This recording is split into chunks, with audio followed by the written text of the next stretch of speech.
स्वागत है दोस्तों आपका हमारे इस YouTube channel the villager tours पे। आज हम जिस साइकोलॉजिकल थ्रिलर मूवी का बात कर रहे हैं उसका नाम है आफ्टर लाइफ, जो कि 2009 में बनी थी। इसमें 3 कैरेक्टर होते हैं, एलियट, एना और पॉल। एलियट जो कि एक सीरियल किलर होता है, वो इस सीन में देख सकते हो कि आप, वो एक लाश को तैयार कर रहा है। वो लाशों को तैयार बहुत सालों से कर रहा है और वो उसको काम में देखकर हम कह सकते हैं कि वो काफ़ी इस चीज़ में एक्सपर्ट है, जो कि लाशों को तैयार करता है उनके मरने के बाद उनके फ्यूनरल के लिए।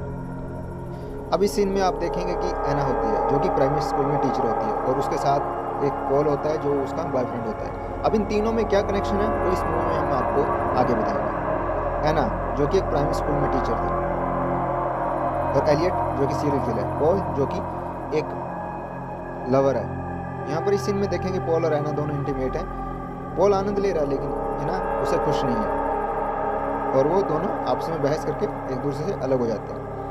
एना एक स्कूल में टीचर है, प्राइमरी स्कूल में एक टीचर है, जो कि वहाँ पे एक लड़का होता है जैक, जिसका काफ़ी एक अनयूजुअल बिहेवियर होता है और उसको काफ़ी बार टोकती रहती है उसकी हरकतों के कारण। इसके साथ साथ एना अपने स्कूल में बहुत सी ऐसी चीज़ें ऑब्जर्व करती है जिससे वो डर जाती है, उसको डरावना लगता है। जैक और एना दोनों आपस में एक दूसरे के साथ बातें भी करते हैं। स्कूल से बाहर जाकर जब एना जैक को कहती है चलो मैं स्कूल छोड़ देती हूँ, जैक कहती है उसकी मम्मी आएगी, वो उसके साथ चला जाएगा। तो इसके बाद वो एना एक शॉप पे जाती है, मेडिसिन लेती है और अपने बाल बनवाने के लिए दुकान पर चली जाती है।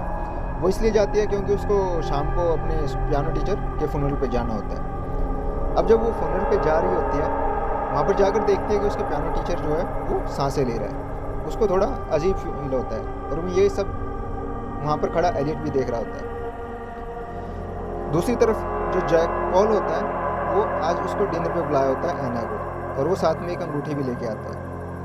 वो उसको प्रपोज करना चाहते हैं आज, लेकिन जब वो वहाँ पर पहुँचती है तो उन दोनों में बहस हो जाती है और इस बहस में एना उसको छोड़कर बाहर चली जाती है। बाहर जाने के बाद वो अपनी गाड़ी निकालती है और चल पड़ती है अंधेरे रास्तों में। बारिश भी हो रही है और मौसम ख़राब होता है, लेकिन तभी एना फ़ोन से निकालती है और नंबर डाल देती है। उसके बाद एक अंधेरा छा जाता है, इसमें उसकी डेथ हो जाती है। अब दूसरे सीन में आप देखेंगे एलियट है जिसके पास ये एना की डेड बॉडी आई होती है।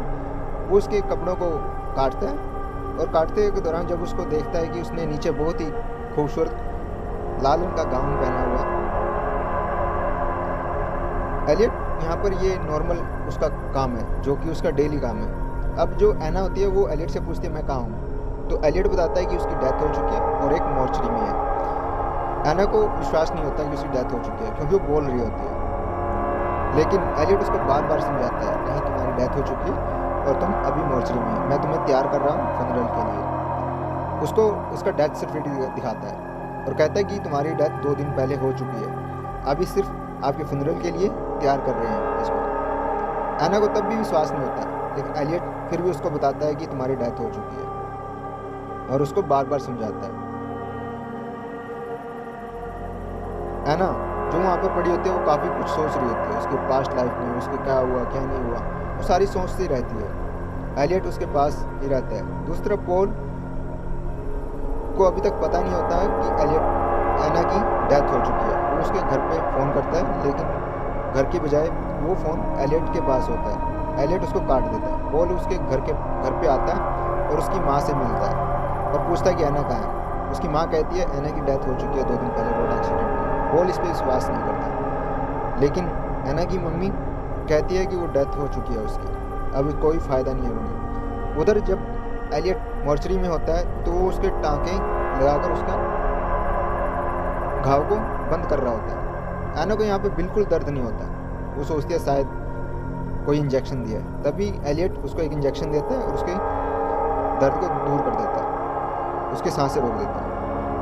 एना की मम्मी जब एलियट के पास आती है तो उसको बताती है कि जाने वाले तो चले जाते हैं, लेकिन उनके बाद जब लोग मरते हैं उनको याद करते हैं तो वो काफ़ी मायूस हो जाते हैं। तो इसलिए वो कहती है, साथ में एना की मम्मी कहती है कि इसके बालों का रंग दोबारा से काला कर दिया जाए, जिससे उसको काफ़ी गंदे लगते थे वो, तो उसको उसके रंग काला कर दिया जाए। पॉल एलियट से आकर मिलता है, वो पूछता है कि एना कहाँ है, लेकिन वो कहता है वो मर चुकी है और उसकी तैयारी कर रहे हैं फ्यूनरल के लिए। इधर पॉल की आवाज़ सुनकर एना भी बाहर आ जाती है, लेकिन तब तक उसकी आवाज़ वहाँ तक नहीं पहुँचती। एना और एलियट जब रूम में होते हैं तो एना पूछती है, तूने मुझे पॉल से मिलने क्यों नहीं दिया? एलियट कहता है, मरे हुए लोगों से अगर अपने जो लोग हैं वो मिलते रहेंगे तो जो उसकी डेड बॉडी है वो उसकी आत्मा को कभी छोड़ नहीं पाएगी। और पॉल जाकर एक पुलिस स्टेशन में एना के बारे में इंक्वायरी करता है। वो उस पुलिस ऑफिसर से पूछता है कि एना को कैसे डेड घोषित कर दिया गया, जबकि उन्होंने सिर्फ सांसें देखी थी। इधर मॉर्चरी में एना जब उठती है तो उसमें से हथियार निकालकर वो एलियट पे वार करती है, लेकिन एलियट बच जाता है। वो उसको फिर से बताता है कि तुम मर चुकी हो, तुम्हें इन चीज़ों का करने का कोई फ़ायदा नहीं है। एना फिर भी नहीं मानती। वो उसको कहती है, नहीं, तुम झूठ बोल रहे हो। एना इसके बाद जब मॉर्चरी में आती है तो दूसरी डेड बॉडीज़ को देखती है। वो देखती है कि एलियट उनको किस तरह तैयार करता है। उसको सपने आते हैं, पॉल के बारे में सपने आते हैं, तो वो उठकर सारी चीज़ों को तोड़ना शुरू कर देती है।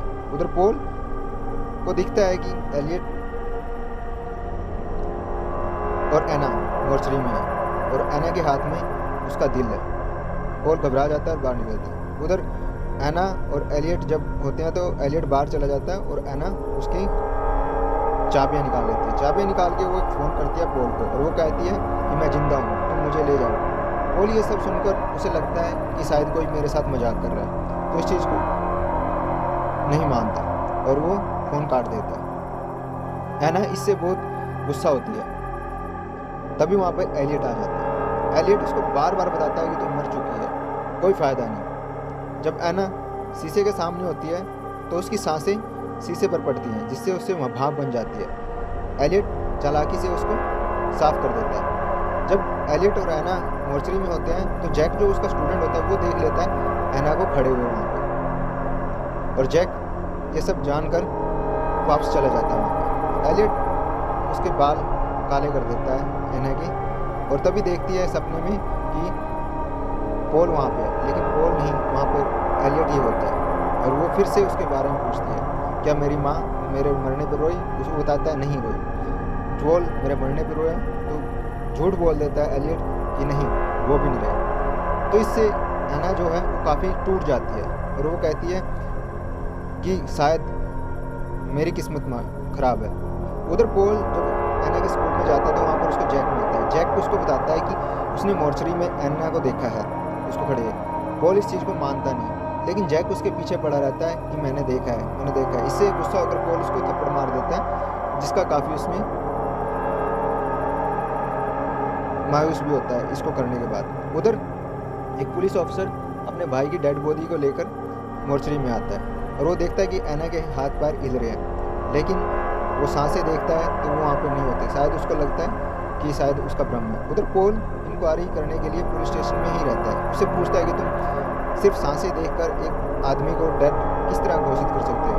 पुलिस वाला कहता नहीं, मैंने अच्छी तरह चेक किया था कि वो डेड हो चुकी है, उसका डेथ सर्टिफिकेट भी हमने ही बनवाया था। पॉल ये नहीं मानता और उन लोगों से बहस करने लगता है। इसके बाद वो घर वापस आ जाता है और एना के बारे में सोचता है। उधर जैक भी उसके बारे में सोचता रहा। जैक जो कि एलियट के साथ रहना शुरू कर देता है, वो भी ये सारी चीज़ें ऑब्जर्व कर रहा होता है और वो सीख रहा होता है कि किस तरह फनल के लिए तैयार किया जाता है। और एलियट बताता है कि मैं मरे हुए लोगों को